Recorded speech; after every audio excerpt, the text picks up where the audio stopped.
on Southwest Gale Lane. And Kevin Barton. Good evening. My name is Kevin Barton. I'm the district attorney for Washington County and one of your speakers this evening. Excellent. And Herr Todd. Yep, I live across the road in Valley View Apartments, so I'm not actually in the city of Beaverton, but I'm a part of the community, and I have been for 14, working on my 15th year. Glad to be here. Oh, and Miles. I'm Miles Glowacki, the neighborhood program coordinator for the city. Cool. All right. And Joe Whittington. Joe Whittington, live on Walnut Lane. Kent Slack, also a board member, right, Joe? Yes. Okay. Look at all that climbing equipment. All right.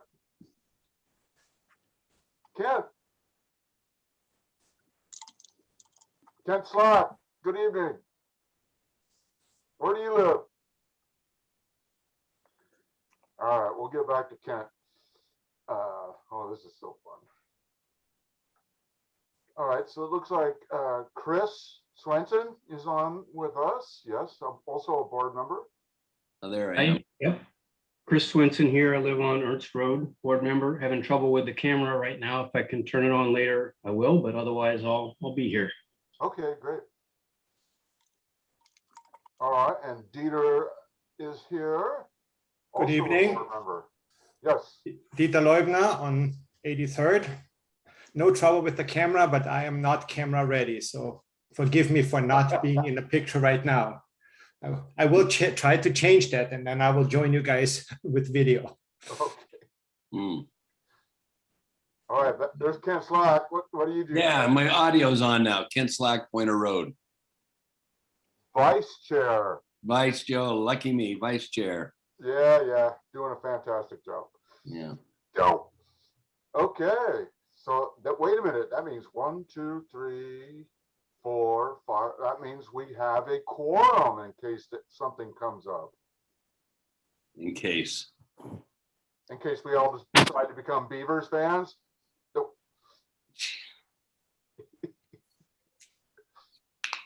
Okay. Okay. All right. So first thing up is TVFNR. Yes. Our new friend. Awesome. Thanks for letting me pop on real quick. I just wanted to give everyone an update because we just got approval through the Secretary of State's office to add a ballot measure to November ballots. And so it's going to be an opportunity for voters to actually vote on $122 million proposed general obligation bonds for emergency services. And so we can't call it a replacement or renewal bond. We actually have declining debt on existing bonds. And so this is going to come in right at that same time, keeping it at that same rate that property taxpayers already pay at 14 cents per thousand assessed value. And so there is not anticipated to be any increase in property taxes, which I think is always good news for people to hear. But what this bond measure proposes to do, because we do have to be somewhat specific on what bonds pay for, is it'll help replace a lot of our response vehicles as they're ending their end of life. And so whether that's trucks, engines, any of our medic units, it's also going to fund some fire station upgrades, including some of our seismic upgrades that are still needing to be done at some of our older stations, security features, some expansions, some living quarter modifications, to about 10 out of 29 of our stations. It will rebuild our existing King City Fire Station, which needs to be rebuilt and brought up to seismic standards. And we found that it is less expensive to actually rebuild it in the same location. And then also the relocation of the Aloha Fire Station. You may know that one off of 209th. It sits right on the border with Hillsborough Fire. And so Washington County has purchased that property, it was the old North Operating Center that we used to operate out of. We had centralized that work and those staff, but our crews are still there. And so it's going to relocate that fire station to a different location. And then it's also going to include the first phase of updates to our training center, which is where our responders practice fire suppression, emergency medical care, technical rescue, hazardous materials response, all the emergency skills that keep their honing their skills to be able to be response ready. And then it will help purchase land for future fire stations in areas where expansion and growth is expected to occur, which of course everyone's been familiar with. So like I said, the rate will stay the same that it is right now. Like I said, we can't call it a renewal or replacement, but we've got those bonds that are the debt is declining on those. And so it's approximately $3.54 a month based on the average assessed value, which is usually about 36 to 38% lower than your market value. So they assess that for our whole service area. If it does not pass, then the proposed safety projects, everything that I listed off just would not be completed, and the tax rate would actually decrease from what it is right now because of the declining debt of paying off the bonds that were passed back in 2006. And I know I just rattled off a lot of information. All of these details are on our website at www.tvfr.com. If you click on the latest news, we did post an article on there which defines all of this information. And then there's contact information, which of course, you always can reach out to me as well. But if anyone has any questions, I don't want to take up too much time. So I just figured I'd introduce you to that ballot measure. Are you going to be our representative for a few months? As far as getting a hold of TVFNR and for each meeting? Yep. So yeah, I cover the whole North region. So that your area, West Slope area, has been my area since I started almost 6 years ago. So yep, I'm still your person. Yeah, if you ever need a speaker at one of these or want an update on something specific, and then there's going to be times where I'd love to be able to pop in. I also know that you tend to have packed agendas too, so I don't want to take up too much of your time. But when we have something bigger like this, I definitely appreciate being able to join, especially this one was last minute and Miles was able to turn it around super quick for me. So I appreciate that. Just a follow-up question. Were the people at TVFNR as nervous as I was about my backyard for the last couple months before we got some rain? We were all bracing ourselves. I think none of us will ever forget Labor Day last year, and to even imagine having to go through that again. And it was a little scary because it's been so dry and so hot for so long. And so when we had those rains last weekend, normally I wish it would rain during the work week so I can enjoy, working out in the yard. But honestly, I could just stand out in the middle of my yard last weekend. And it was a delightful thing to see for sure. But yeah, we were bracing ourselves, but we're pretty relieved. I mean, we're not completely out of the woods yet. A lot of the fields out there are still really dry. And while we did get good rain, it isn't necessarily enough. But I think we're doing pretty good, but we're still going to be, diligent and, want people to still be mindful of the things that they do, whether they do recreational pit fires or anything like that. So, yeah. Cool. Anybody else got any questions? It looks like Herr Todd. All right. Well, thanks a lot, Kim. Oh, Herr Todd has a question. Oh, I'm sorry. How long is the life of a fire truck, a command vehicle, an EMT van? I'm not a fleet technician, so I'm not 100% sure on the dates of these, but I know we have some engines and trucks in service that are well over 2 decades old, possibly even longer than that. We really try and get the most use out of them. But when they get to a point where there's a lot of maintenance required on them and they're in the shop more often than they're in the fire station, it also becomes a concern because of reliability. I mean, we really can't be without. And while we do have a few reserve apparatus, in certain places, we need all of our apparatus that are responding as of right now to be reliable. So we definitely try and get as much of the use out of them as we can, but we also can't run them until they just stop working. like we can kind of do with our own cars, but just because of the reliability piece of it. Thank you. Sure. All right. Any other questions? Okay. Thank you, Kim. Good job. Thank you so much. Let's see. Do we have somebody from Beaverton Police tonight? I don't see him. I think Officer Kim didn't, I think she mentioned back in June that she had changed her shift and there would be somebody new. So we'll work on that for the next meeting. And I don't see our buddy Todd from TVF&R either. I don't either. Excuse me, THPR&D. Yeah. Oh, well, okay. That means Terry's on board with BCCI report. Okay, I'll keep it brief also. We did have a meeting in August, on August 23rd. And I guess I'll just point out a couple of things. Well, first of all, I hope everybody voted. We had an election today. Your ballot is due in another 50 minutes. So if you haven't filled out a ballot for a city council seat, please do. Who'd you vote for? Pardon? Who'd you vote for? I'm not telling. Okay, It's a all right. secret ballot. I know whose sign you have in your yard, though. Well, there you go.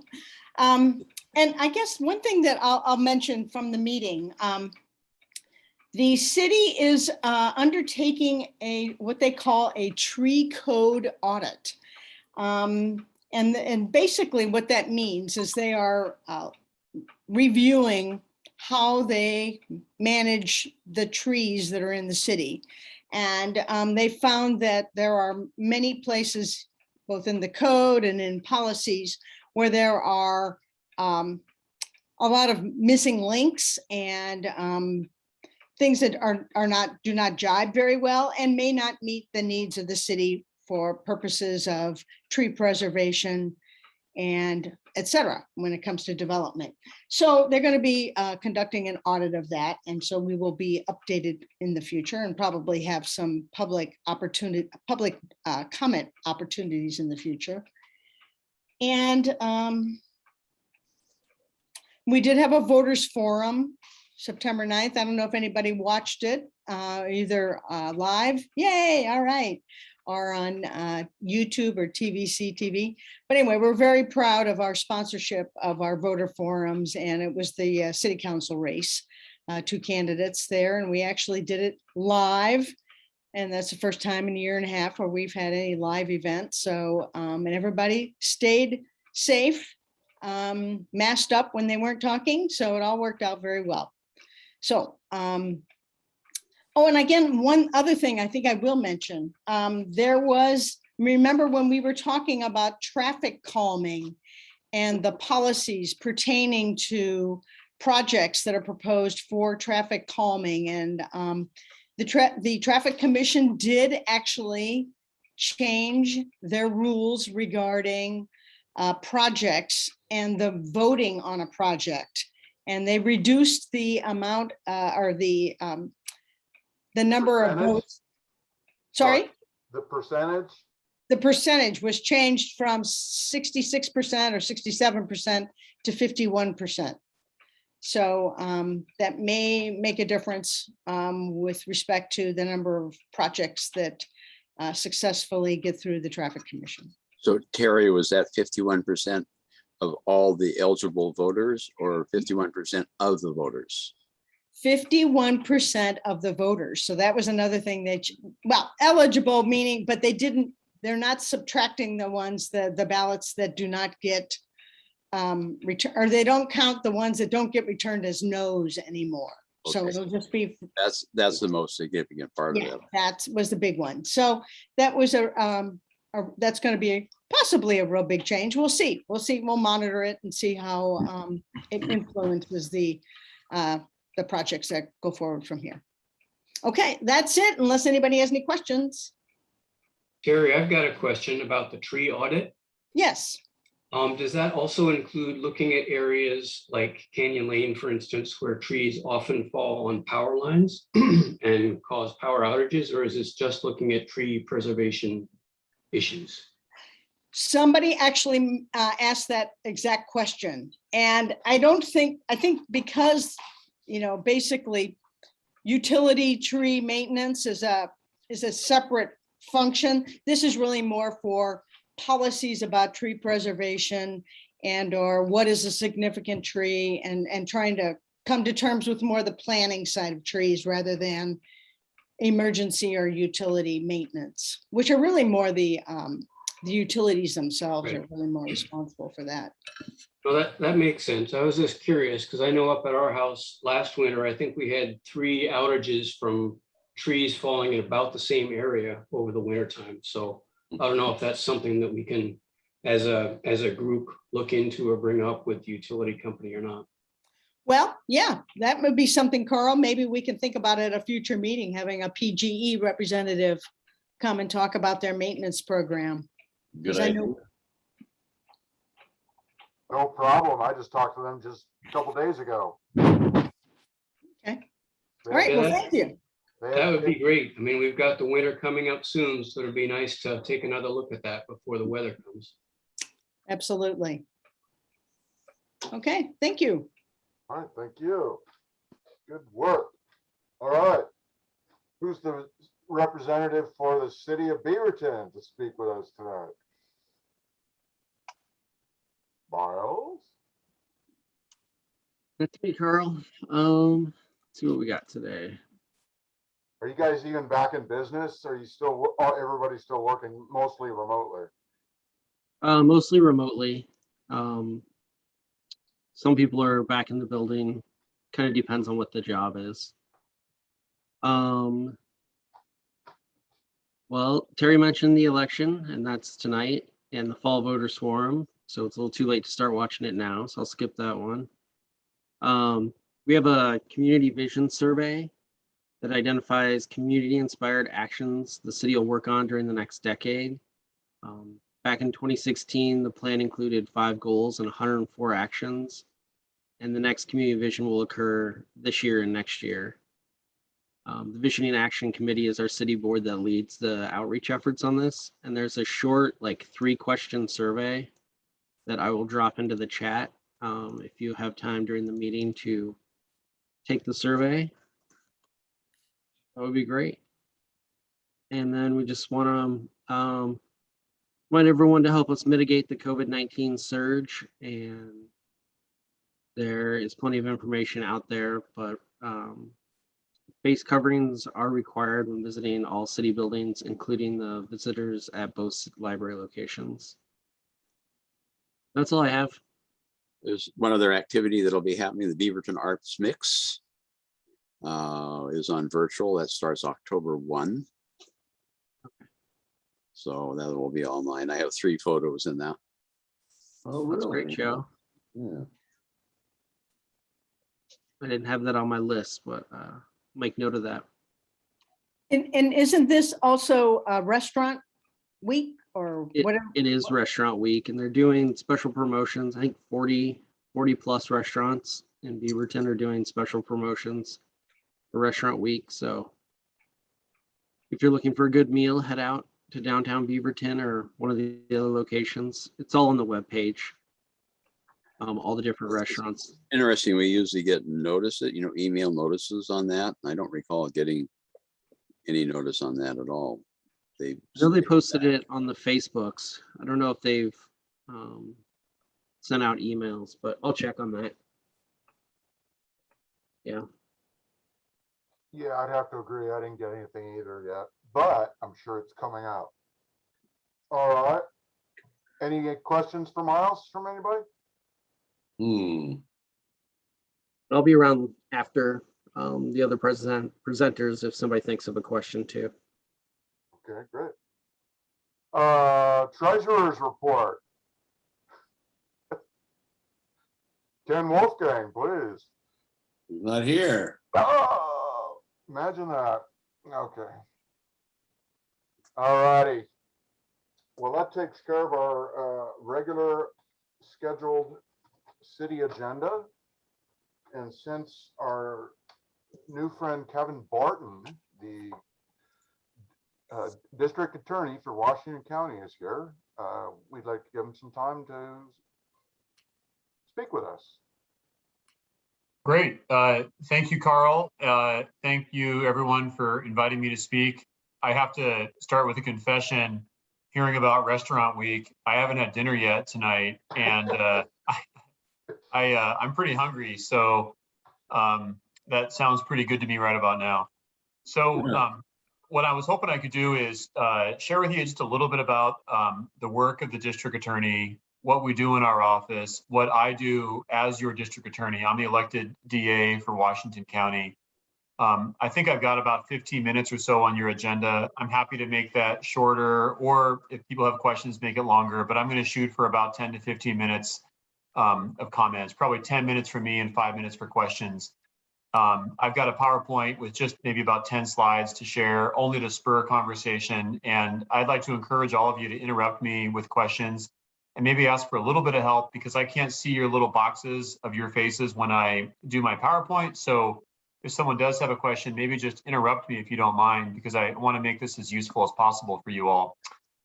So I'm going to share my screen right now. And are you all able to see my screen? Sounds like the answer is yes. So let me see if I can start my slideshow here. Let's see which button does that. Here we go.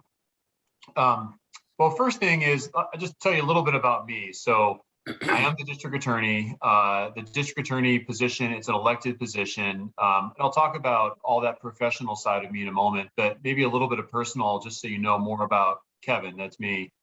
I live in Sherwood. I've got 3 kids who are all in elementary and middle school age. And my wife and I are, just like a lot of you, living in Washington County and dealing with all the same issues, whether it's thinking about the winter months coming up and hearing your meeting, all the same issues in Sherwood are happening, and just like they're happening in Beaverton. So I feel like that gives me pretty good perspective to understand what the issues are that matter to all of you. But also a really important thing for me is doing this kind of outreach so I can hear directly from you about what's important. So the mission of the district attorney's office is on the screen in front of you. It's also right here, and it's seeking justice and protecting our community. What that means is the seeking justice part is doing the right thing for the right reason, and protecting our community means that every decision we make in the DA's office has an impact on public safety. So the district attorney, as you might know, just from your general knowledge, or even just from watching TV, because there's so many TV shows and movies about the work of prosecutors, but the district attorney is responsible for prosecuting all crimes that are state level crimes in any county. So in Washington County, we handle all the crimes that occur anywhere throughout the county that are violations of state law. The one exception to that actually is in Beaverton, where the city of Beaverton has a city attorney's office that carves out a small piece of those crimes that are lower level misdemeanor crimes, such as DUI or drunk driving, or some public order type crimes. We do still handle misdemeanor domestic violence crimes for Beaverton, misdemeanor child abuse crimes for Beaverton. Really anything that's public safety oriented in Beaverton, we still handle, but the lower level crimes that are not public safety oriented, Beaverton City Attorney's Office handles. So a little bit more about the role of a DA. It's an elected position. Every county in Oregon has an elected district attorney. So there are 36 DAs for the 36 counties, just like there are 36 elected sheriffs throughout the state. And as I said, the DA is responsible for prosecuting the crimes. As a DA, I work alongside the elected sheriff. I work alongside the different city police chiefs. So the Beaverton police chief, I work closely with her, Chief Grosham, and she does a wonderful job for your community. The district attorney is independent, though, of all the counties and the cities and even the state government. So people sometimes ask me, my kids have asked me, Dad, who's your boss? And my boss is the 600,000+ people in Washington County. So the DA is not part of county government. The DA is not part of city government, and the DA is not answerable to anyone in state government other than you. Now, of course, the DA follows the laws and is, of course, governed by the state laws and the rules regarding ethics and things like that. But in terms of who the boss of the DA is, it's the community that elects the DA. And importantly, it's a non-partisan position, which means you don't run as a Democrat or a Republican or independent. You run as whoever you are, and you don't state your political affiliation. I'm not affiliated with any party. I'm a non-affiliated voter if anyone's interested. So what I thought I would cover today in this presentation is a bit of an overview about the DA's office, kind of what we do, give you some numbers, which I think are helpful to telling the story. Talk with you about some of our specialty courts that we have, which I'm really proud of the work we've done there. And then just share with you some different initiatives that I'm working on if there's time. And there's a few of them that I listed on the screen that I'll get to later on. So first, I'll start with some of the numbers. And this is just kind of your 30,000 foot perspective of what we do. So we have 130 or so employees. We're the second largest DA's office in the state. The largest is in Multnomah County, which is the most populous county in the state. And that's everything from prosecutors. Those are the attorneys that you see in court. It includes what are people we call victim advocates. They're social workers that help crime victims who've been dealing with the aftermath of a crime and helping them navigate through the system. And then we have our support and our management staff that really help make everything work. We get about 12,500 crime victims every year that we serve. And these are your neighbors, your family, your friends, your coworkers. They're by and large people who live and work in Washington County because they're victims of a crime that has occurred here in Washington County. We get almost 12,000 criminal cases every year that come to us. COVID has decreased those a bit because we saw a general decline of certain types of cases during COVID and an increase in other types of cases. And I can speak to that if people are curious what we saw. And every year we file about 9,000 cases. So we don't file charges in every case that comes to us. In fact, we do a significant triage process where we make a determination early on that we aren't able to go forward on a significant chunk of cases. And there can be a variety of reasons for that. Usually the most common reason is there's just not enough evidence of a crime. So the police may have sent us something like a police report detailing something that happened. We review it, decide, do we have enough evidence to prove this case to the very high standard of beyond a reasonable doubt, which is the standard all across America that our criminal courts are set to use as a benchmark. Can we prove that beyond a reasonable doubt? In a typical year, we have about 300 cases go to trial. Now during COVID, that number did decrease to about 100 cases going to trial. So about a 2/3 decrease. But we still ended up having thousands of criminal cases go through the system, thousands of crime victims go through the system. We never closed our doors. We never went virtual. We remained open for in-person business the entire time, just as your police officers throughout the county remained open and as the court in Washington County remained open as well, because crime never stopped. And that's an important thing for us because providing that access to justice for everyone involved, whether it's a person accused of a crime, a witness to a crime, a victim or a family member of a victim to a crime, we need to ensure that we're there to provide that service so that our community can move forward from those crimes and the trauma that's associated with it.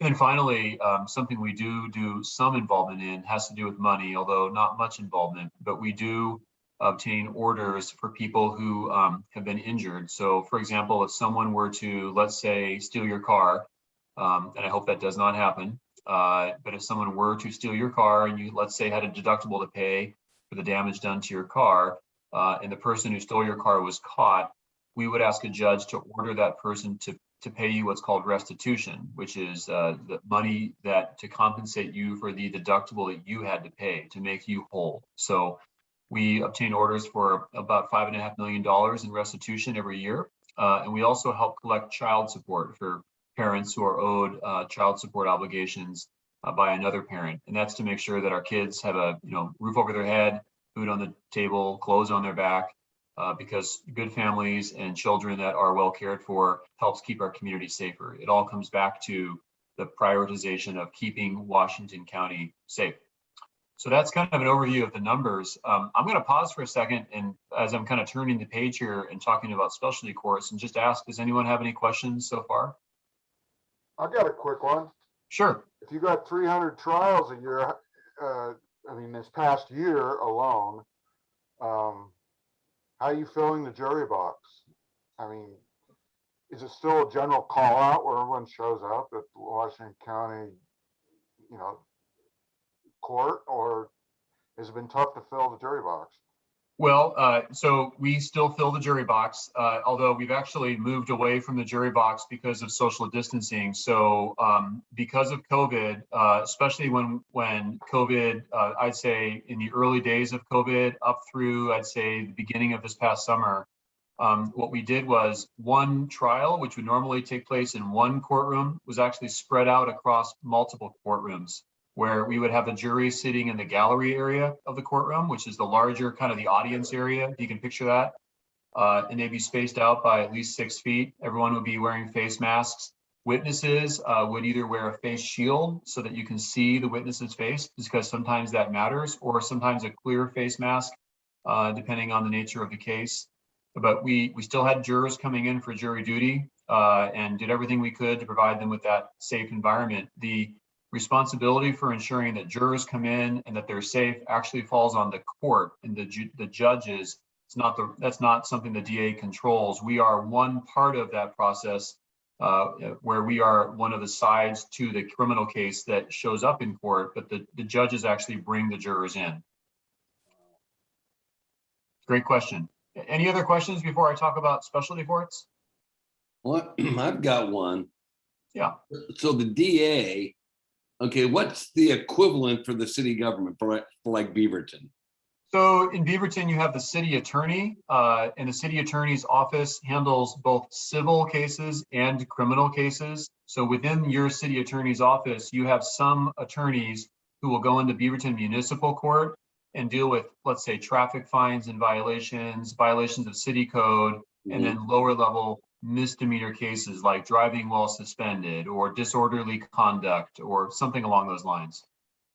And then you listen to, and what kind of cases, how does a person get bumped from the city of Beaverton, the city attorney, to you?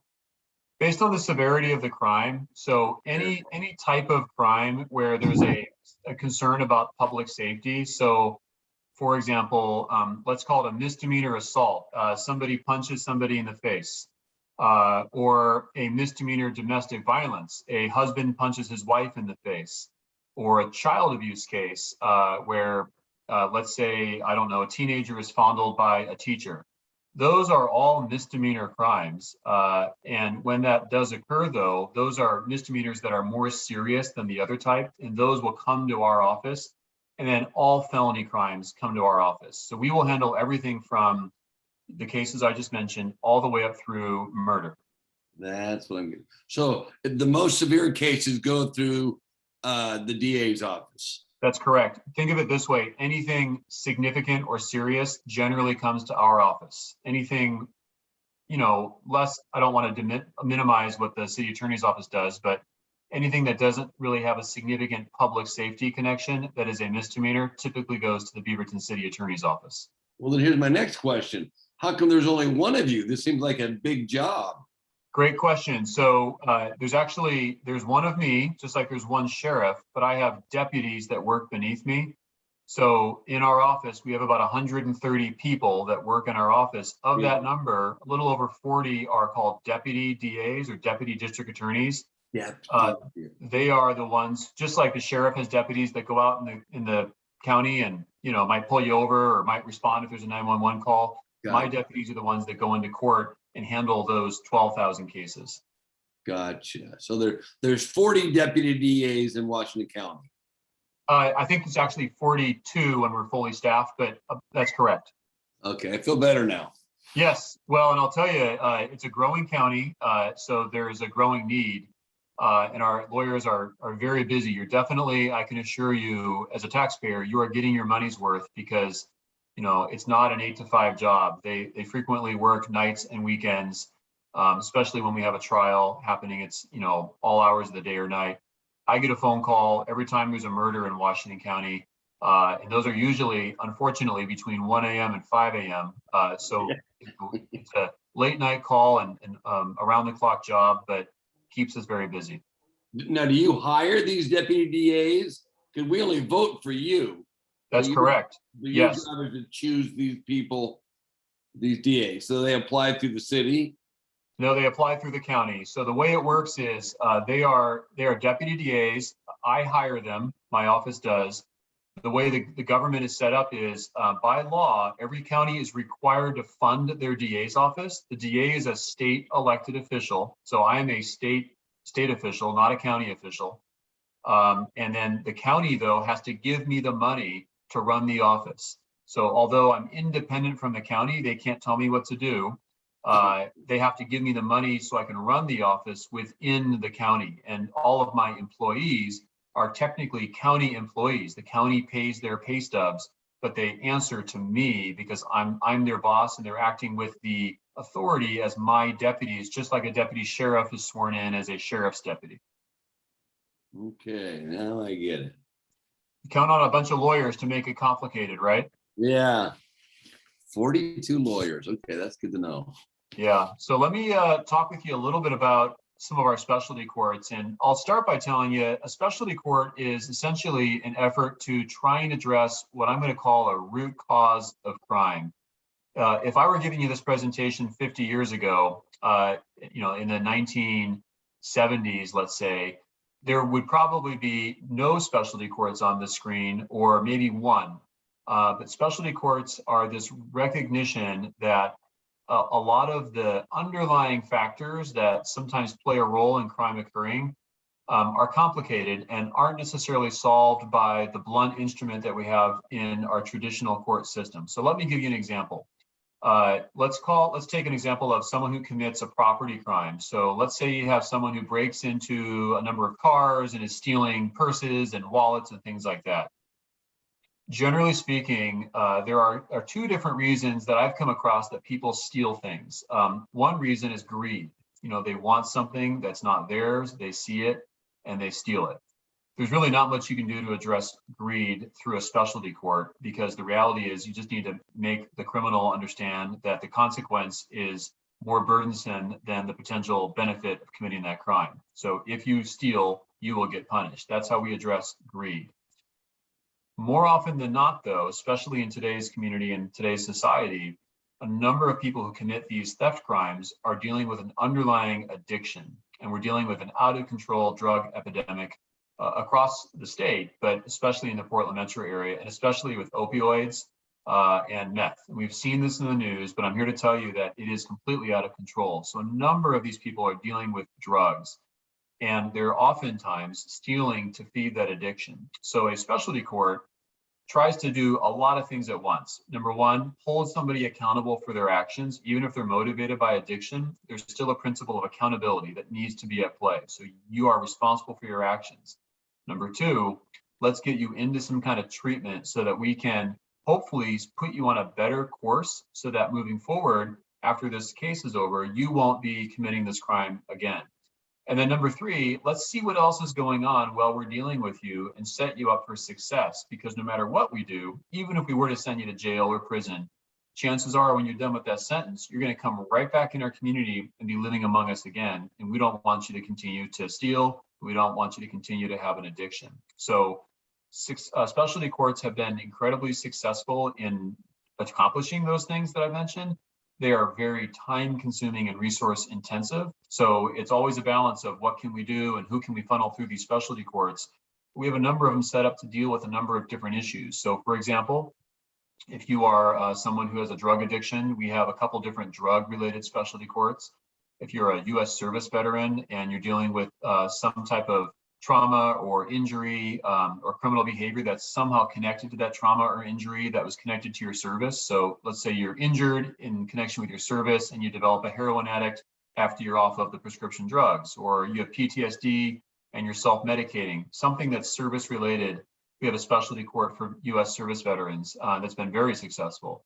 Mental health issues. We even have a specialty court for parents of children, so that we can avoid incarcerating the parents if at all possible, which means the kids have to go into foster care, and that creates obviously all sorts of challenges for the health and well-being of those kids. So many of these specialty courts actually, as I said earlier, have shown incredible success. And we measure that by something called recidivism, which is essentially the tendency of someone to commit another crime after they graduate from a specialty court. And roughly 3 years after our drug court, for example, about 85% of our graduates remain crime-free. And 5 years, a longer period of time after graduation, about 75%. So 3 out of every 4 graduates remain crime-free. So that's far better than would occur had they not gone through that specialty court. So that's why we put a lot of effort into a number of the courts that you see on the screen in front of you. I go to every graduation from our drug court, and I can tell you it's well worth it. Let's see here. I'm going to share with you just a couple initiatives that I'm working on, but I'll pause and just ask, do any of you have questions about specialty courts? Well, yeah, just a quick one. Doesn't this kind of follow what people are encouraging when they call it defund the police? But they mean is they should have more programs like you guys are doing. Instead of the police responding to every call, they should have, just like the courts don't take every case. There's different courts for different cases. So that sounds like a great idea to me. Yeah, so thanks for the comment. And I think that one of the challenges with that phrase defund the police is that I think different people have meant different things when they say it.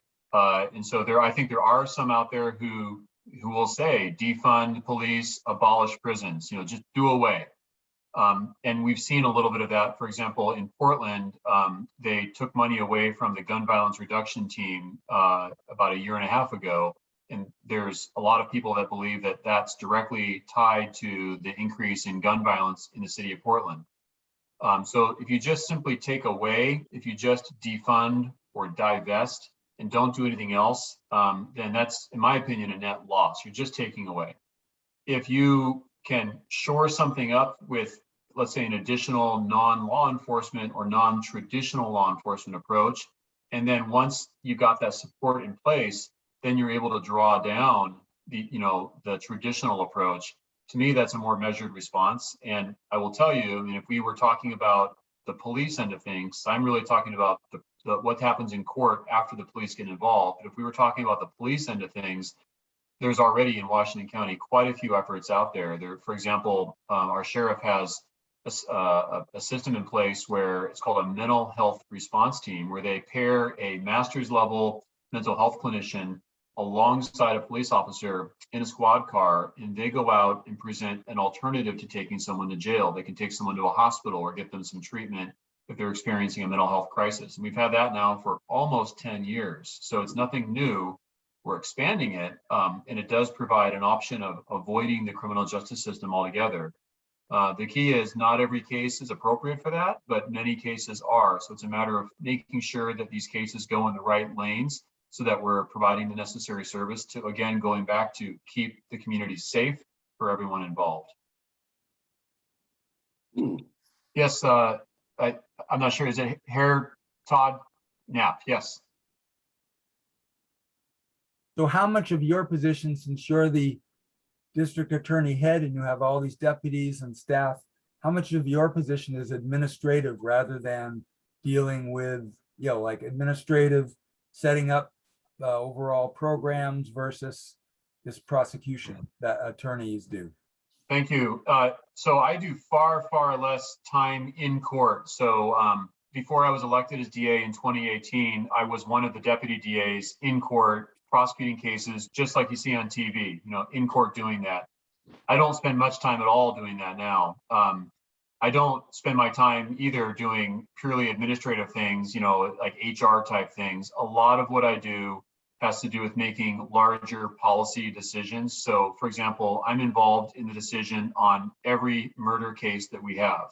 How those cases are handled, how they're resolved, whether we do or don't make a plea offer, and then strategic decisions along the way. I'm also involved in the decision about how we handle every violent crime case that falls under Oregon's Measure 11, which is for the most violent crimes that we have that are sexual or physical assault. And then bigger policy decisions about, how we might, for example, address some of the challenges with COVID and how we deal with, the need is sometimes bigger than the resources allow, and how do we make those difficult decisions? And then a lot of outreach that you're seeing right now in the community, whether it's during office hours or, here from my home. So does that answer your question though? Great. I don't want to take too much more time, but I'm going to just buzz through the last couple of slides just because I wanted to mention this to you. These are some projects I've spent my time working on. So the first one is you can read obviously the screen that's in front of you, but it's called Building Bridges, and it's something I've spent now 6 years handling. And I'll tell you, it's really good that we have this. So this is an effort to try and decrease some of the polarization that we have and try and understand some of the challenges that we're dealing with, whether it's racially or otherwise motivated, and just increase understanding and communication with the different community groups that represent the people in our community. So we have an event every year that we put on. There's one coming up right now. There's a website there if you want to learn more about that. We'll be by Zoom this year, but it's something that I've actually spent a lot of time working on and really proud of the work we've done on that. The second issue is something I'm also really proud of. Before I was elected as DA, I spent about a decade handling child abuse cases. That was my particular area of focus. So those are children who've been sexually or physically abused or neglected. So it was just a lot of, tough situations with kids who've been essentially dealt a raw deal in life. And there's a couple of organizations I spent time working with. One of them is called CARES Northwest. It's a clinic for those types of kids that are dealing with that issue. We are bringing CARES Northwest, which is a Portland clinic, out to Washington County, helping them set up a permanent location here and combining them with our domestic violence center, which is called our Family Justice Center. And we're expanding the scope of that to include all forms of trauma in the family. So you don't have to be an adult or a kid. Any type of trauma in a family in Washington County will have this brand new building to go to. And the legislature just allocated us almost $7 million toward that effort. So we're very happy about that. And I think that's going to really make some generational changes as we move forward in our community. And then finally, last slide, I wanted to share with you something I've been working on as well for a couple of years now.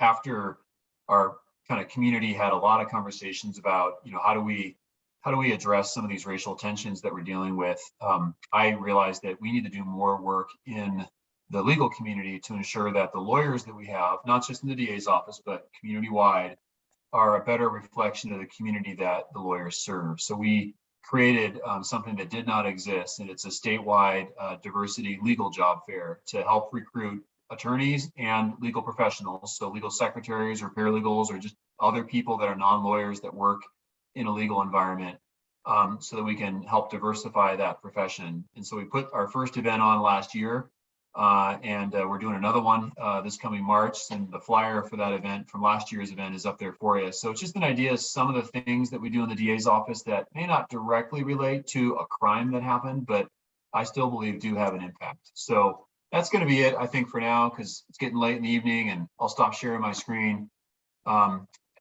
If there's time, I'm happy to answer questions, or if you prefer to kick me out and move on to your next event, that's fine as well. Oh, okay. Anybody have any more questions? How long is your term? It's every 4 years. So I was elected in 2018, and I will be up for re-election this coming May of 2022. And there's no term limits then? No, there are no term limits for the district attorney. This is my first term right now, but there are no term limits for the district attorneys in Oregon. Okay, yeah, because you came to our NAC meeting when you were being elected initially. I went to every NAC meeting and I remember coming to this one as well, back when I could do it in person. That's right, sir. Yeah, it was in the cafeteria. I remember it. I remember very much. I think there was another, was Pam Treese running for county commissioner there as well? Yeah. I remember the meeting. Okay. Hey, is Pat Garrett still the sheriff? He is. And he's an excellent sheriff. I'll tell you, he's been a great partner in this process. The sheriff and the DA are the two essentially elected leaders for criminal justice issues in any county. So you need the two of them to work together. And I feel lucky to have Pat as our sheriff. Good. Has he got Billy the Kid yet? No, I'm sorry. I'm sure he's heard that joke a couple times. Yeah, a couple. Yeah. Just a couple. Jeez. All right. Any other questions for our new friend, Kevin Barton? Okay. Well, thank you, Kevin. Great. Yeah. Oh, thank you so very much. I'm going to go have dinner now, if that's okay. Yeah, for you. I hear your stomach growl, man. Head out. All right. All right. Have a good night. Thank you. All right, you too. Thank you. All right. Hey, has John showed up? John Romero? There he is. There he is. He doesn't have a face, though. I'm trying to get on his because you're in the way, man. I'm in the way? Yeah. What am I doing? Hey, Miles, help me get John on. John's mute. Hello, There he can you is. guys see me? Yep. Hello, how's everybody tonight? Good, as always. You should be in bed by now. Yeah, I'm about 35 minutes away from that. Okay, excellent. All right, John, so what's going on? Weren't you going to sell the business last time we spoke with you? The farthest away I would be July of 23, but it could be July of 22. It depends on, it takes a long time to go through the process of selling. You have to get approval from counties and cities for a transfer of what they call a franchise certificate. And then you have to train new personnel, blah, blah, blah, blah. Any sort of a business transfer, of course, takes a long time. So it could be next year or the year after that at the latest. So you and Don are still kicking butt. Well, at my age, I'm not kicking butt, but I'm still going through the motion, so to speak. So what could the future bring then? If you sell it to someone, will it be a small organization or will it be a big? It won't be a waste management style, if that's what you're asking. They already have about, I think, 65% of the county for service. I would imagine in another 10 years, they'll probably have 75 to 80%. They're just huge. I don't know what else. They have a lot of money. Publicly traded companies have a huge advantage because they can use other people's money to buy businesses where local companies, of course, can't do that. Most likely I'm going to sell to a smaller hauler, but much bigger than me. There's no haulers that are even nearly as small as I am. So I guess you would call them a medium-sized hauler, for lack of a better words, but it would be locally owned. I'm not a huge fan of selling to national companies. Good for you. How's it working out for recycling lately? Are people getting better about it or worse? No, the people are fine. As a matter of fact, my worker Don has been called a recycle Nazi quite a bit lately.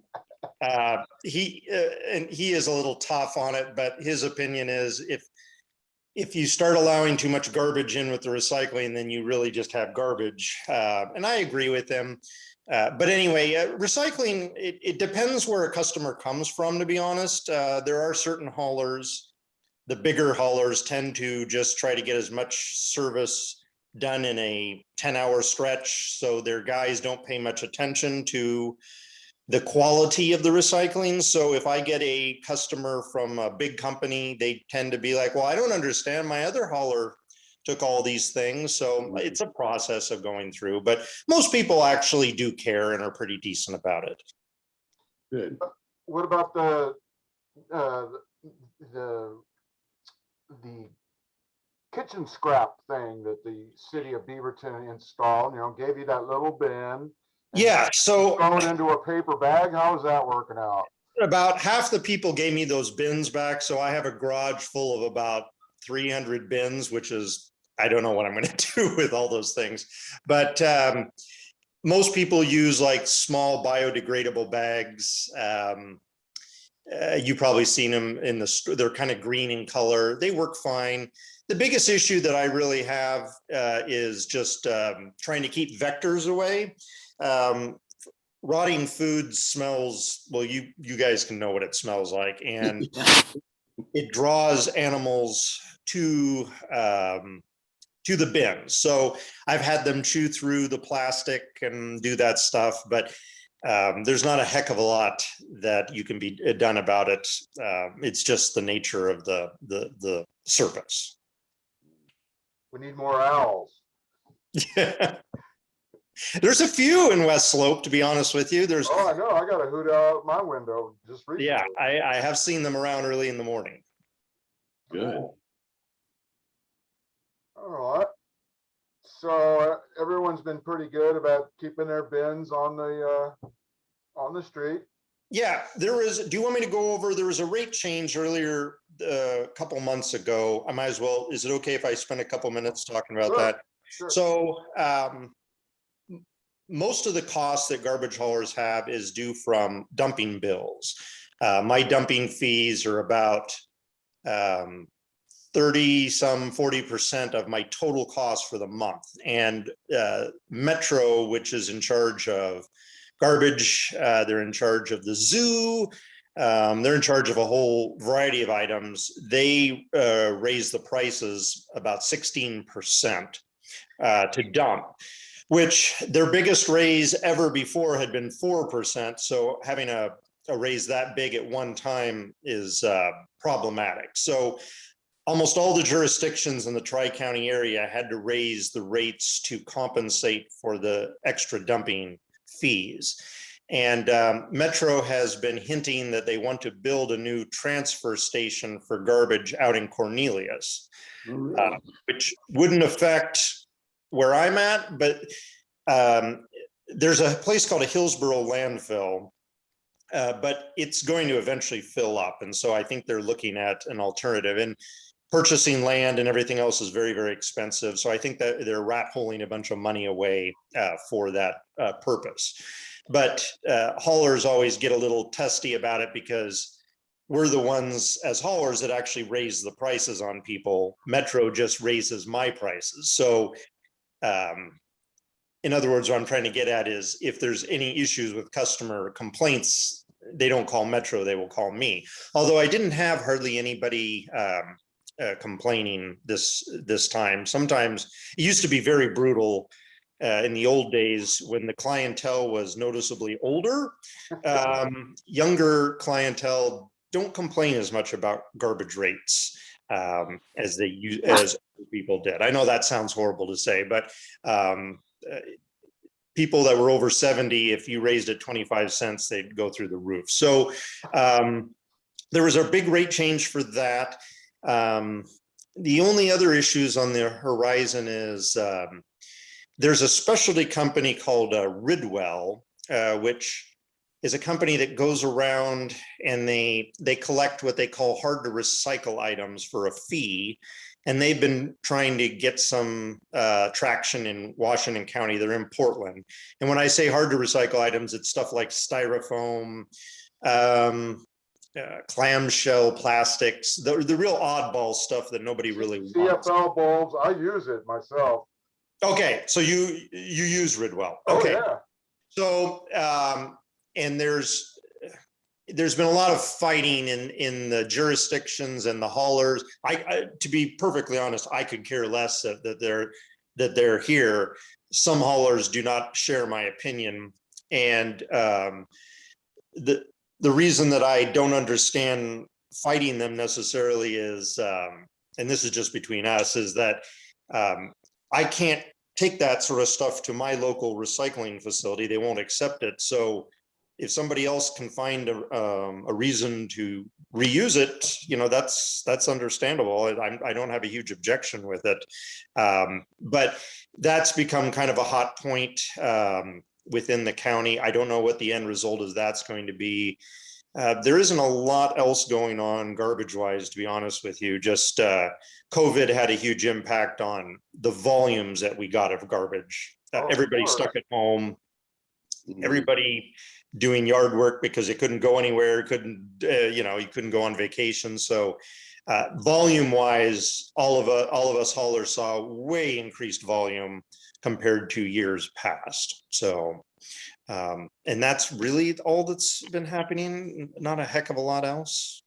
I have seen a lot more homeless people in the West Slope area over the last year, especially. Some have been aggressive, even with us. Some are fine. As your previous guest explained, I'm just a layman. Seems to be some mental health issues with some individuals. So I always tell people, just be a little watchful. I'm out very, very early in the morning though, so I see some of the behavior that at noon, you're not possibly going to see in West Slope. Of course, the garbage haulers that are closer to Portland have a lot more issues on their hands, of course, than we do out here. Have you ever seen Mr. Blue? Yes, I've talked to him quite often. He occasionally has garbage service, not very often. He was a fixture downtown for a long time. I don't know if with the lack of people downtown, I'm not sure how much work he's getting.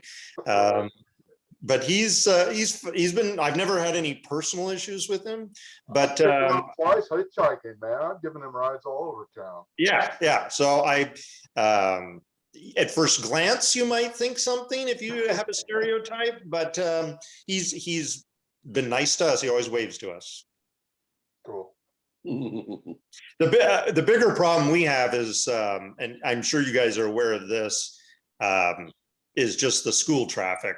Oh no, yeah. Oh, and it's so much worse this year with COVID, and those parents are so aggressive. I mean, this is something I'm sure you guys have talked over endlessly, but I try to avoid being in that stretch during that time because it's a literal death wish being out there. It definitely is, because of the Portland Public Schools are having a hard time getting drivers for the school buses. Yes. We've got way more soccer, kinder cruisers. Yeah. Than we used to have. And everybody seems to be late for something because as fast as they're driving in that area. So I don't know what you do. They occasionally will have cops up there, but I think it's endemic to having a school in a residential area like that. I have to agree. Are they still going through with that field modification for? That's a great question, but no one. PPS is so busy right now, they can't address that issue whatsoever. Okay. They're just getting their money together and trying to figure out how to take care of the kids right now. I was just wondering where the hell people. I was just wondering where everybody was going to park. I mean, Jesus, if you've ever been to a Lincoln game, there is a lot of people that go to those. So that's a non-garbage issue, but wow, that's going to be a problem. No, they said they're going to bus everybody in. Oh, okay. Seriously, man, that was their original plan. I mean, just to answer your question, it was kind of interesting how they're going to pull that off. Yeah. Yeah, I know what you're talking about, of course. Yeah. Anybody got any questions for John? I just want to make a comment. Yes. I think being a recycle Nazi is a great thing. I see sometimes where there's blocks of styrofoam put on top of the blue bin, like, guess what? This doesn't fit. I mean, this doesn't work. I think that's the only way to educate people, because recycling is very complicated. I mean, what you can and can't recycle, I question it every day. Can I recycle this kind of cardboard or this kind of cardboard? So, I appreciate you guys educating us as well as you can, given the fact that you have a job to do and you need to do it quickly. So thank you very much. I just wish that we could take everything and then it wouldn't be a problem. The problem is there's just certain items that are so specialized that in volume, it's always about volume. So a specialty company can come in and take small amounts of stuff, but the recycle places, if all of a sudden they started to have tons of styrofoam show up every day, they'd be screwed, to put it mildly. And so I don't know. There was a recent bill passed in Oregon where the producers of certain items have to start taking responsibility for the end use of those items. So this could affect packaging in the future. I've always had the opinion that packaging is the real problem. Ordering something from Amazon and it's sent in a huge bag and it's the size of a matchstick. But I know the Oregon Senate passed something recently. I don't know all the particulars of it, but I think eventually it's going to have an impact on what sort of material is packaged at the local stores. So one can only hope for the best. Yeah, that's a great approach. Thank you. Thank you. So John, I just want to express a continuing thing, appreciation for the really high level of service and responsiveness, and always you all are happy to assist in any questions or anything. So thank you very, very much for. I appreciate it. And always contact me if something is either not looking right or if you or what have you. I mean, I'll be the first to admit I make mistakes. I miss people. When that happens, I'd rather somebody not be mad about it and just call me and say, hey, get your butt back up here and do your job. And I will do that. So. Cool. Todd, unmute yourself.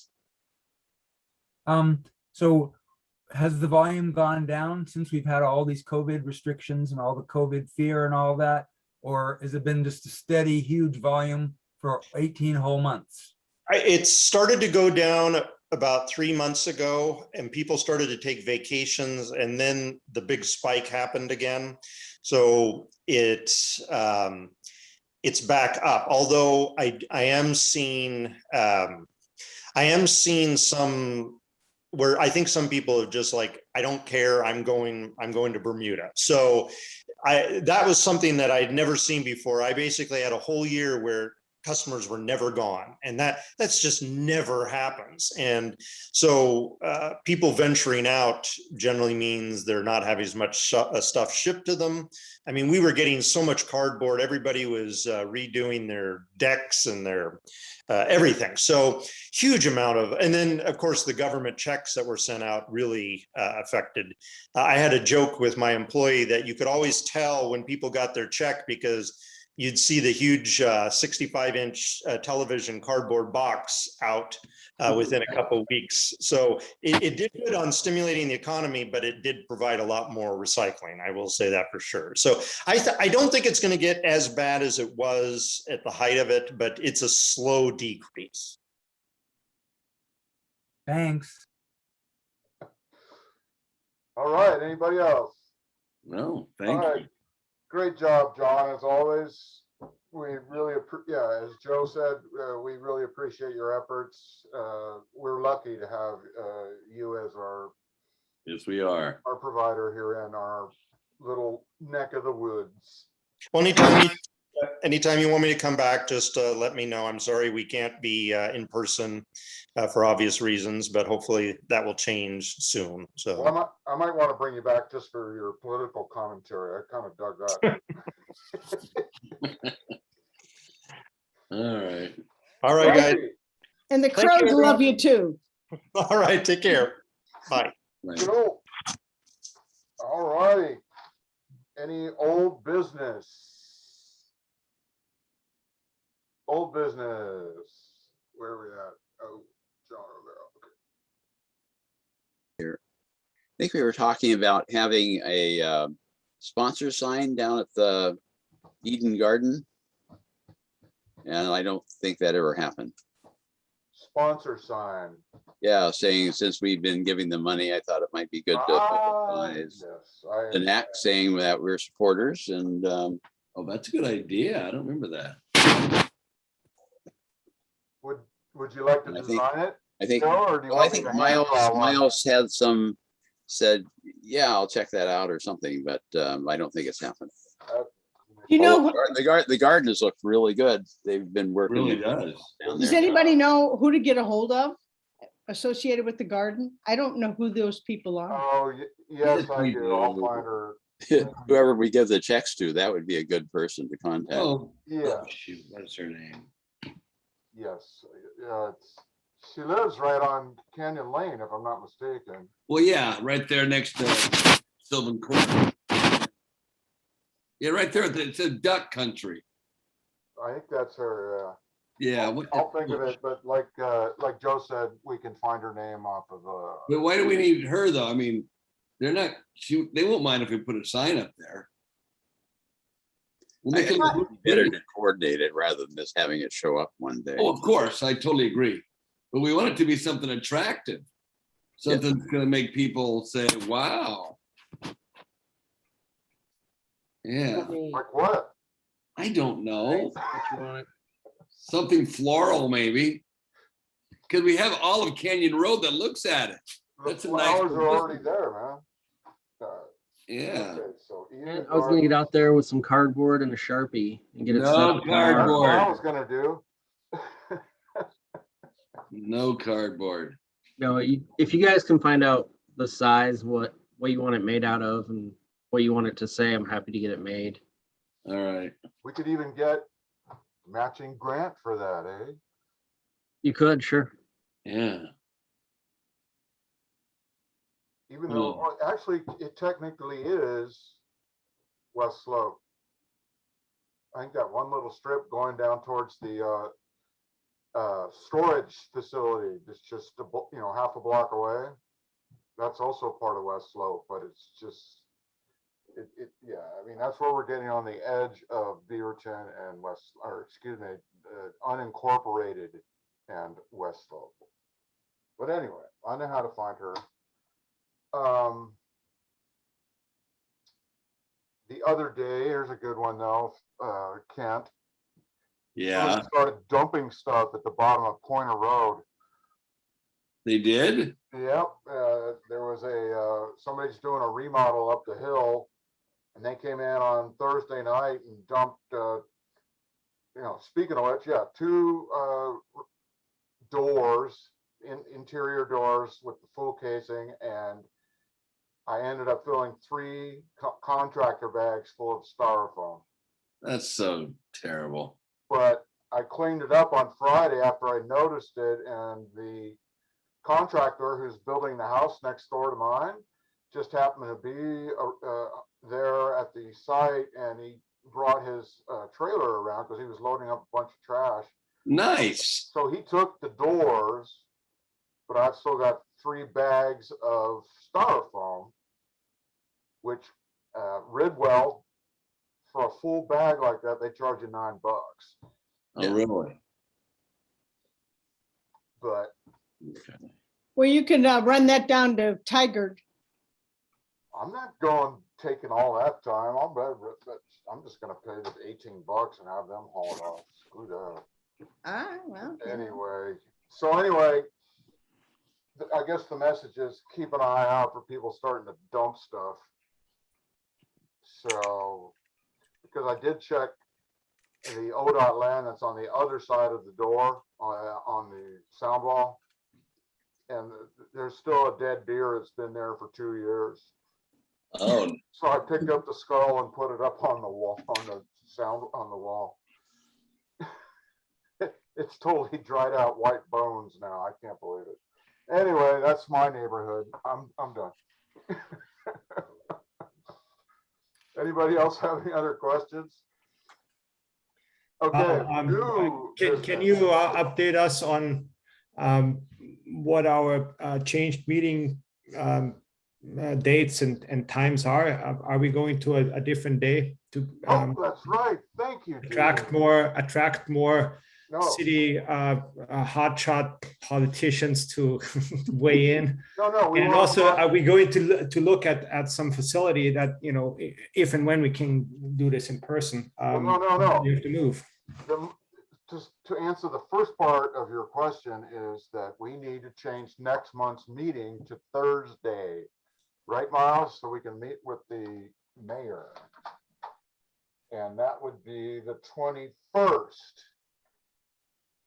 Since we have a quorum. So this would be a meeting with the mayor of Beaverton, being right here with us as we are speaking, like we're doing right now.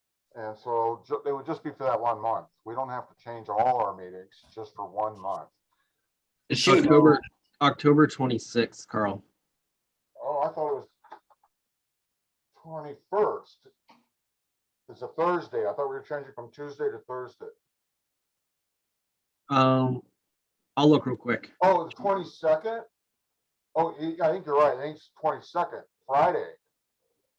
Friday? Not Friday. Just Friday. I'm gonna find Okay. the email. Okay. So,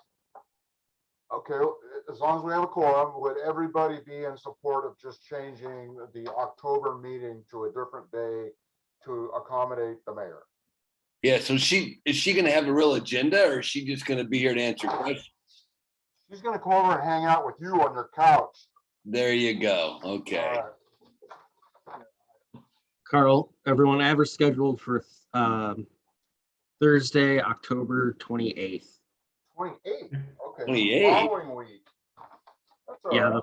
the fourth Thursday. was Fourth, as soon yeah, as- the fourth Thursday. Yeah, that's I thought what we're gonna do. Yeah, Four that's as soon as I thirty. could get her. All right, well, I don't mind. and then we're gonna go back to what we were doing. Yes, Yeah. which would Okay. be have our November meeting and then probably vote to cancel our Christmas, the December meeting, because it'll be on the 21st. But since nobody travels anymore, I guess we'll all still be in town, so we can go ahead and meet, right? Well, we'll see. Okay, first off, okay, so for the October meeting, all in favor, say aye. I Nays? Okay, so we're cool. Let us know, Miles, if it's the 21st or the 28th. It's Okay, the 28th. I looked it up. okay. Okay. I'm marking it down for sure now. Okay. Okay, so I'm gonna write that down. no, so, okay, so that means we're not meeting on the 19th, everybody, okay? It'll just be with the mayor on the 28th. But we'll still have time to do old business and new business and such. And if something else comes up, I've been trying, I've called 4 times to talk to the principal of the middle school. They're too busy. She doesn't. Yeah, return my there's a calls. new one as well anyway, so. Well, which would be a great opportunity for her to say hi to the neighborhood, I guess. But, that's the way it is. It's hard to get a hold of anybody. Oh, shoot, what happened? We were talking about PGE too, getting them to come to one of the meetings. Would they be able to come October or would that be November? Good question. I got wigged out. Do we want to plug in somebody else with Lacey Beatty? Or do you want to give her the whole agenda, the whole night? She'll only take about 15 or 20 minutes. No, we're not gonna let her stop at that much. We'll ask her that much in questions. Well, okay, I'm sorry, but my Zoom just cut out. I don't see, okay, hold on. Let me see what I can do here. Oh, there we are. Am I on? You are, Yeah. yep. We We can hear have- you. Hear you. Okay, well, anyway, so if we can get Lacey on a Thursday night, that means we can probably should be able to get a city council person as well. Because they always meet on Tuesdays, and that's why it's hard to get them to come to our meetings, because we always meet on Oh, Tuesdays. good thinking. So we might be able to get Lacey and, And one of the Ashley. Marks or somebody. the and- newly elected city council person. Yeah, that'd be good. So why not, so it'll be a city of Beaverton meeting. I like it. So Todd has his hand up. And hopefully this time we'll get get somebody from the BPD. I don't know what's going on down there. I'll call Michelle, I guess. Yeah. Beverly's had her hand up for a while. I don't know if she still wants to ask or say something. Oh, Beverly Swanson, Hello, can you hear me? yes. Oh, great. I live on Southwest 80th Avenue, just off of West Slope Drive, about a block from West Sylvan Middle School. And since school started 2.5 weeks, I've chased people off of our street because in 2019, it was terrible. We had the Beaverton City Council and the police department evaluate our street and say, yeah, you guys need no parking signs. Lovely, they put up 6 no parking signs. The parents still try and park on our street, and their excuse is, oh, I'm not parking, I'm just waiting for my student. Oh, it's getting worse Excuse than me. that now. They're Yeah. doing it, Well- they're doing it over here on Pointer Road. They're starting to line up there. Yes, well, Yeah. and down on Southwest 81st, where they have no parking between 3:30 and 4:30 on the east side of the road. And the residents put those had Beaverton put those signs up because the parents are parking on both sides of the road. And I have gained the reputation on my street of being the parking bitch, and I don't care. I own that title. I chase people off, but I thought, okay, I'm going to start talking to them and find out what's going on. Why are they parking? Well, of course, the number one issue is, oh, they've canceled my kid's bus. Well, to hear them talk, every bus at West Sylvan Middle School has been canceled. And we know that's not true. Actually, I did a little research. One bus line has been canceled. However, I was surprised to learn that West Sylvan Middle School has 833 students. 833, that is one hell of a lot of students. And then I looked at the district map. Well, it's almost all down, all the way down into Portland to, you know, to the river. It's just a cutout to gain the West Sylvan Middle School building. Most of those students don't live anywhere in our neighborhood at all.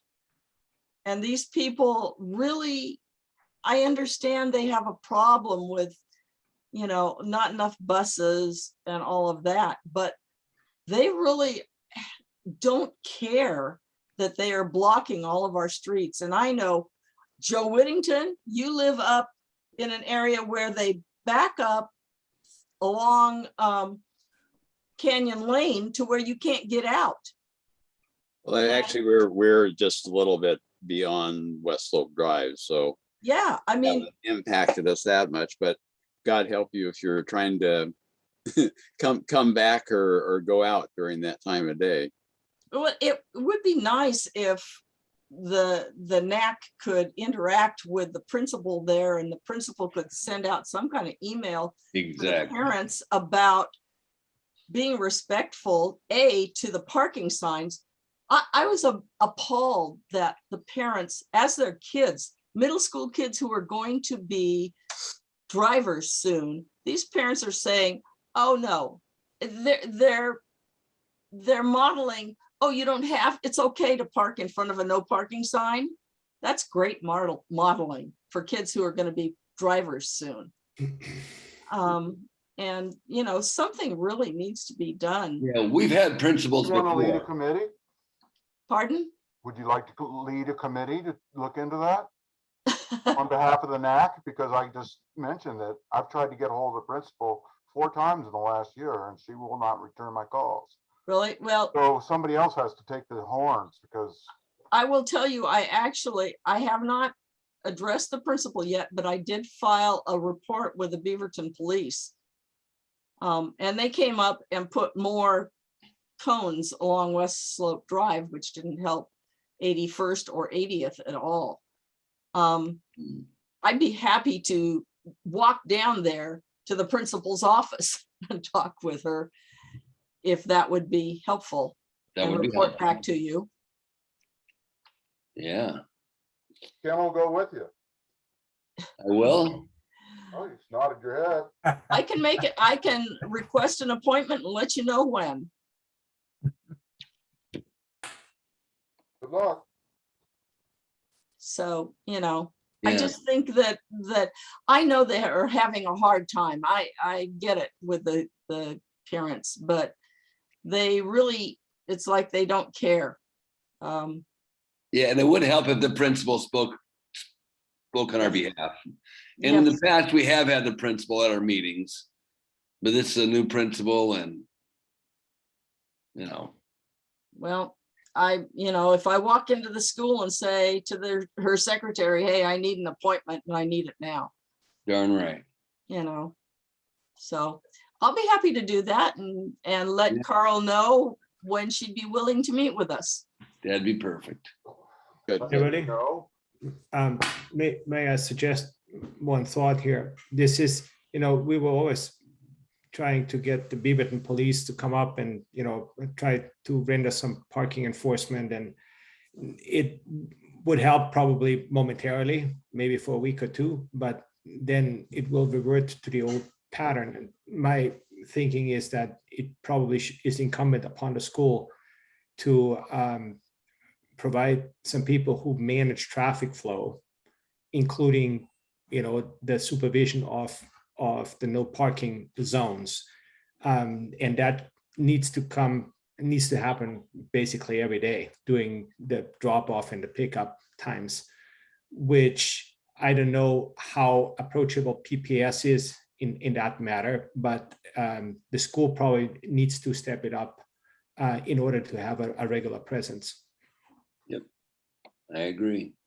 Yes, yeah, Think I how much- absolutely agree. There is never anybody out in front of the school, because I've walked down there every day to see if people are out there to try and direct the traffic, and there's nobody. Exactly. Nobody.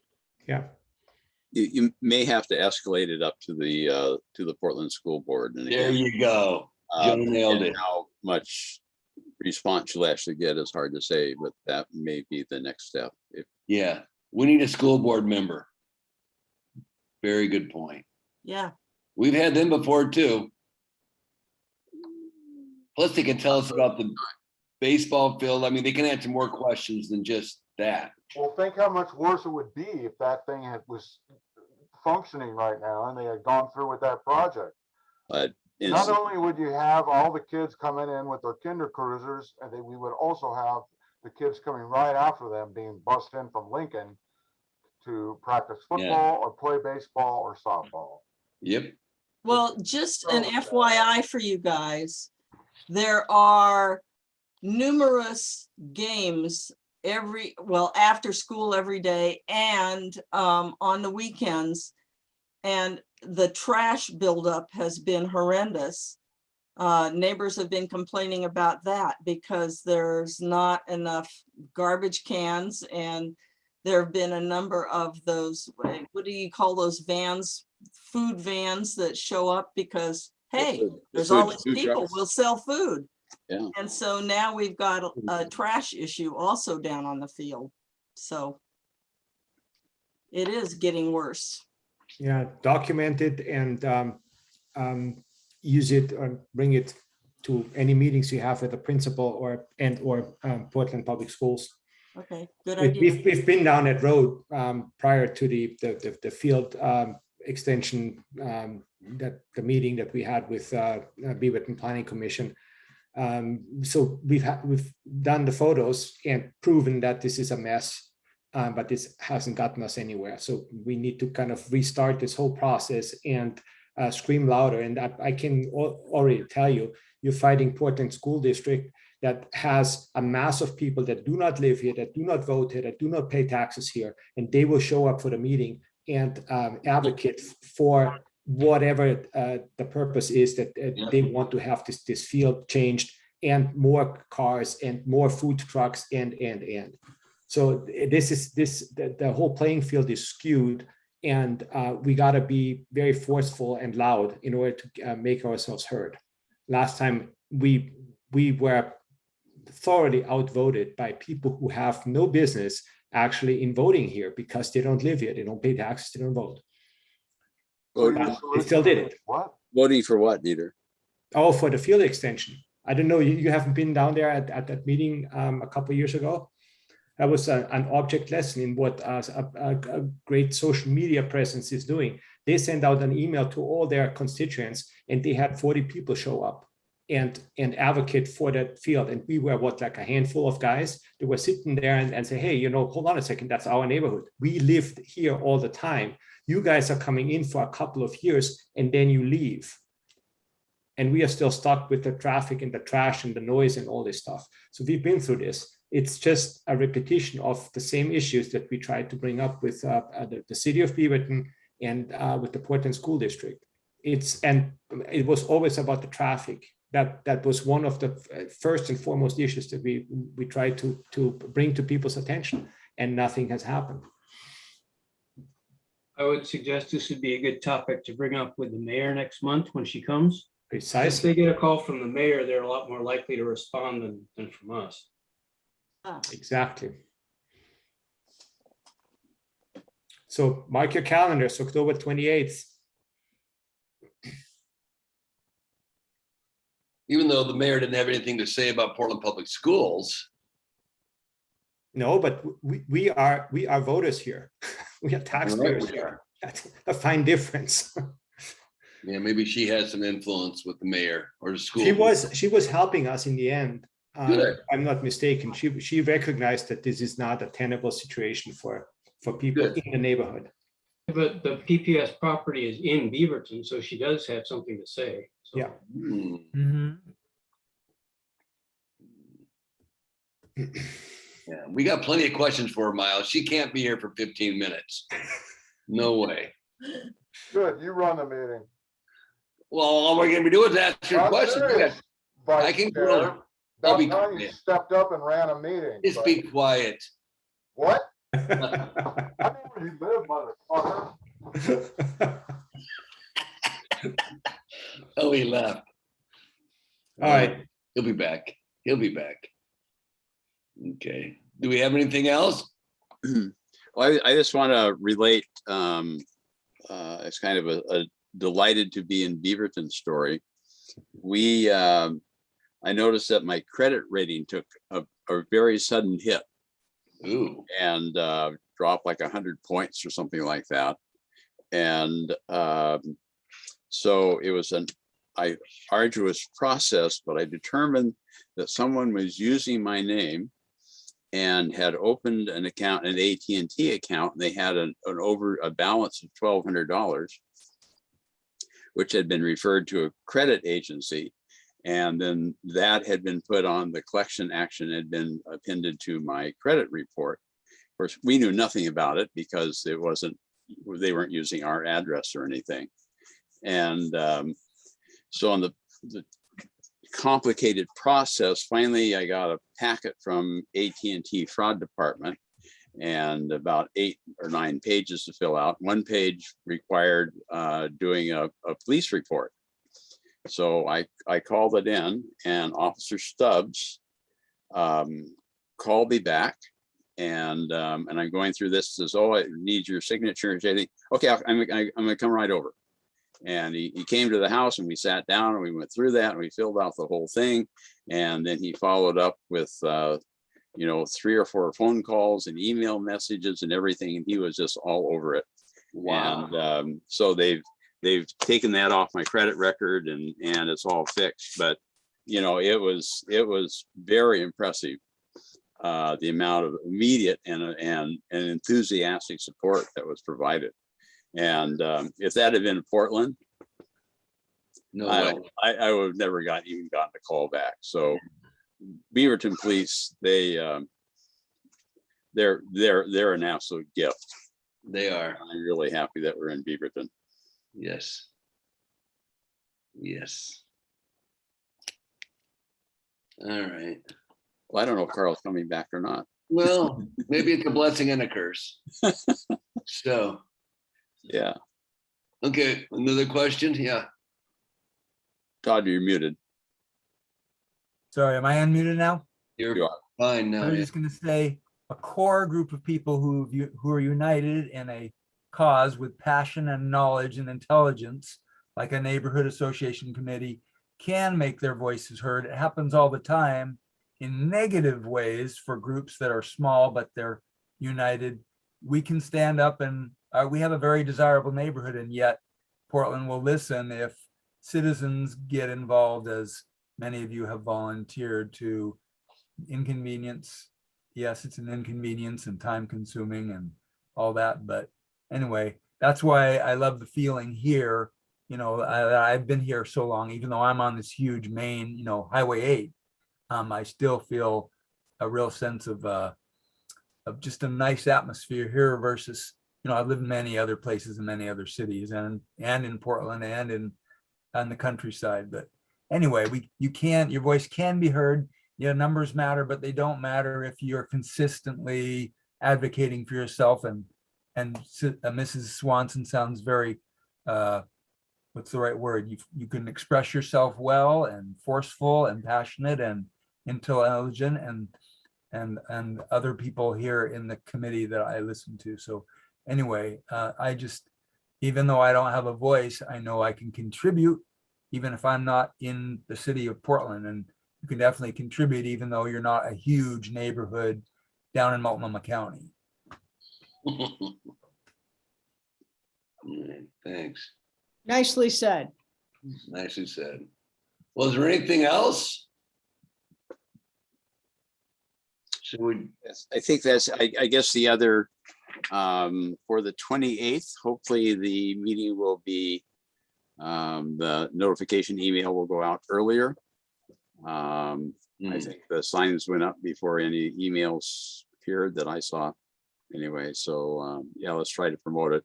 We're going to have the mayor up. It'd be nice to have more people involved. Yeah, also our sandwich I'll board. make sure that we get a notice sent out, and that the mayor will be part of the agenda.